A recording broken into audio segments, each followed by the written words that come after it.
Hey guys, and welcome back. This is HD Starcraft, and this is going to be game number 17, and it is going to be on that unforgivable Oasis map. I can't really recall the actual name, but this map is a super long map that takes a long time to get to your opponent. But anyways, my opponent is going to be Blue Terran up here, and I am the Zerg player down at the 6 o'clock position, which, as you guys know, is my best race. And we're going to leave it on the production tab for now. And I actually just wanted to talk a little bit about some comments that have been left and some feedback. People want to see longer games, they want to see more macro, they want to see high tier units, tier 3, not specifically tier 1 and tier 2. And I just wanted to address that by saying that definitely, and I'm showing you guys the map a little bit right here as you guys can see, definitely I want to show you guys more of the tier 3 units, for example Brood Lords, Motherships, Carriers, Battle Cruisers, all that good stuff.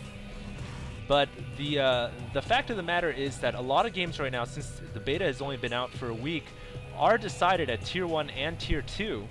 And on top of that, typically Tier 3 games, not to say that I haven't been in a Tier 3 game, a long game, the thing is that usually that means that you and your opponent are going to be macroing up for a long time, like a good 20 minutes without really attacking or anything.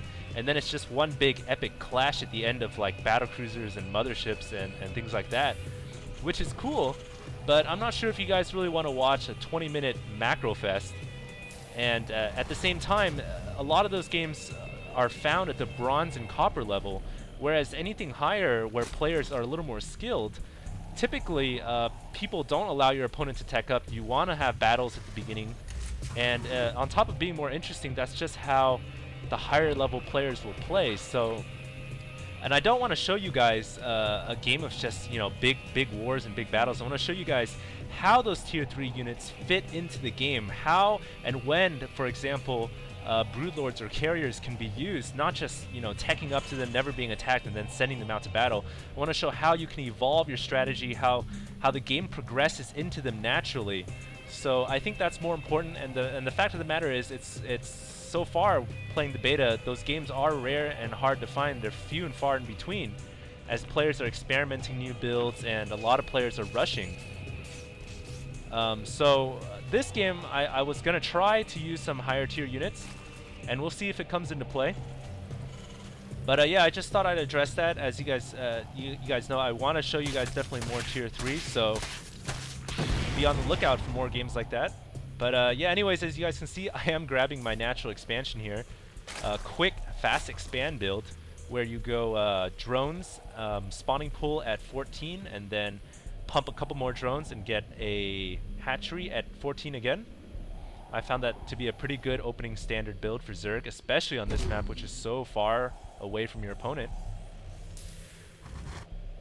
But yeah, hopefully we do see more tier 3 units used in the beta as people get more and more experienced with the game.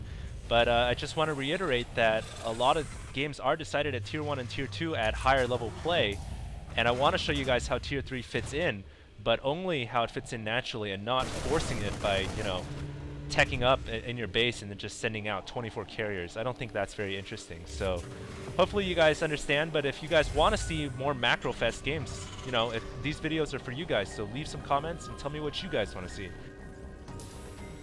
So anyways, let's go ahead and get back to the game at hand here. You can see the Blue Terran has gotten some Marines at the front door, and it's just playing pretty standard right now, nothing too fancy. Meanwhile, I'm getting some Zerglings and moving them across the map.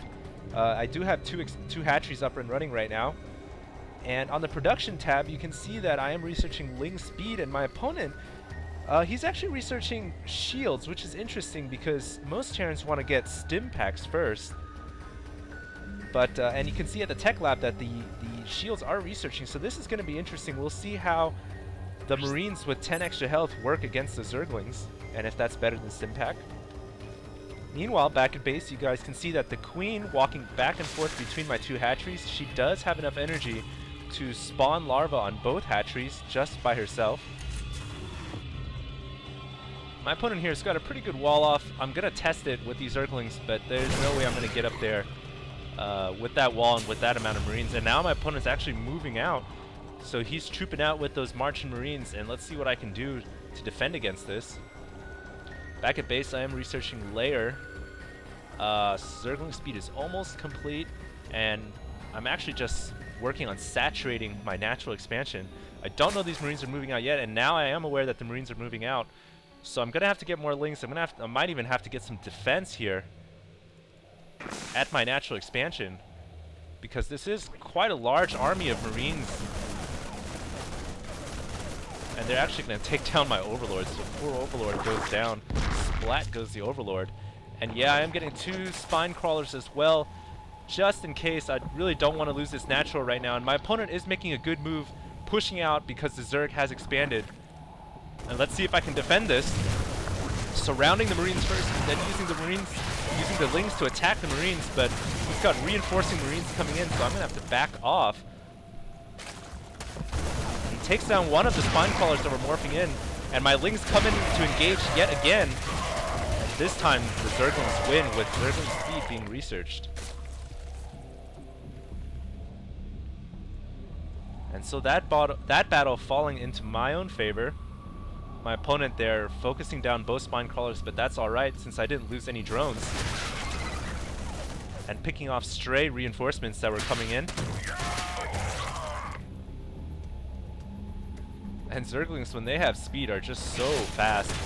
And I'm going to go ahead and turn off the health bars since this is in replay mode. I have it left on.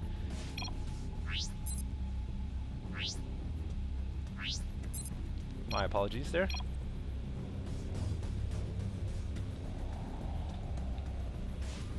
So let's see, my opponent here is just bringing out more Marines right now. And I'm definitely going to try to test this door, but luckily... unfortunately for me, my opponent has pretty good macro, has been building up more Marines, so I'm probably not going to be able to break the door. But I do have map control right now, and continuing to populate my my natural expansion, also getting a Spire down right now. So my plan here was to go Muta Ling, which is a pretty standard build versus Terrans, at least in Brood Wars. I actually try not to use the Roach as much as I probably should, because I feel like the Roach is kind of an uninteresting unit and kind of dulls Zerg play, and I'm hoping that Blizzard makes some changes to that. So my opponent here is actually getting Hellions. Let's see if he's researched the... yeah, he's researching Infernal Pre-Igniter, which gives the Hellions plus extra damage and makes them very, very deadly against Zerglings and Workers. So this could be bad for me. He's moving out with those Hellions. Essentially, the Hellion is a vulture with a fire bat on the turret, so it's pretty deadly against Workers as well as Zerglings. Luckily, I've got Mutalisk coming out here, and that Overlord is dropping creep into nowhere, just into the little crevice where the creep can't really form out. And here we go. I know my opponent's coming in with these Marines and these Hellions. In the meantime, I'm going with my Mitas to attack. So both of us are going to try to do some economic damage to each other. I'm also trying to get another Spine Crawler down. And here we go. My Queen also getting into the battle. I might actually lose my Queen here. And those Hellions are burning my Zerglings to a crisp. Nothing I can do about that. My Mitas also go down right here. I'm trying to evacuate my drones. And wow, my opponent here completely toasting the Zerglings. And I might even lose my natural. Meanwhile, back at my opponent's resources, my Mutalisks are doing some economic damage. My opponent finally realizes that my Mutalisks have been attacking the Workers. But I might have to pull these back, and I am, to defend against these Hellions and Marines. I also have 2 more Spine Crawlers morphing up right here to help defend against the push. I cannot lose my main. That is an absolute must. And using the Mutalisks here, I'm going to have to fall back to the Spine Crawlers, though. And the Spine Crawlers do morph out. This Queen might go down as well, unfortunately. And here we go, the Hellions in the front. All the Marines go down, however, so these Hellions have no more air cover.